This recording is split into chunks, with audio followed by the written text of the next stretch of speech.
We have two challenges. There's a junior challenge and there's a senior challenge. In the junior challenge, it's about building a car each for each of the team members, and they need to come up with a way of fitting the body onto the car. The team just takes turn racing, so they each member assembles their car, does their laps around the track, and then disassembles their car and swaps over to the next person. In the senior challenge, it's a bit more tricky. They have to disassemble and reassemble the car into more basic components, so the wheels come off, the body comes off, the chassis comes off separate, and then they have to reassemble all of those and race their laps around the track, then disassemble the car, and then the next person has to reassemble the same car. So all we're looking for there is a bit of process in terms of being able to repetitively assemble and disassemble the same car and race it around the track. Okay, there's lots of opportunities to integrate into the curriculum. There's a lot of work with scale if you want to work with scale. There's a lot of work with statistics if you want to work with statistics. You can work with coordinates, you can work with numbers, so there's lots of calculations you can do in terms of things like track lengths, scale factors. As I was saying, you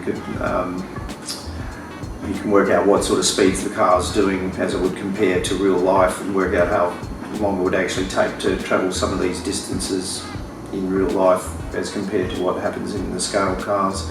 There's gearing on the cars, you can look at the way that works.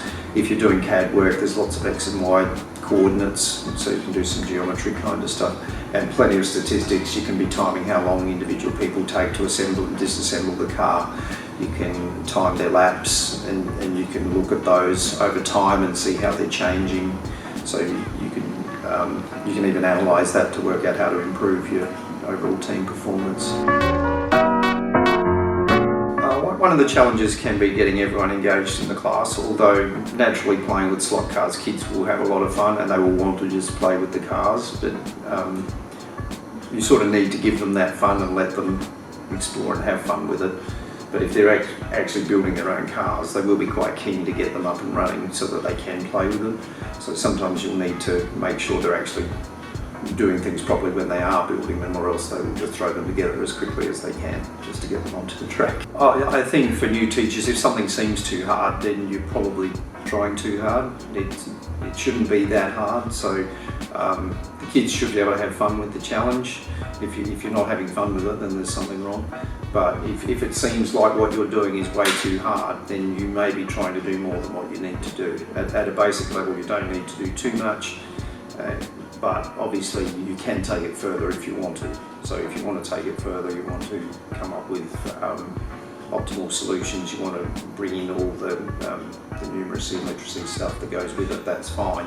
But in its most basic form, to get the cars up and running and come up with a solution and do your reports is not that hard.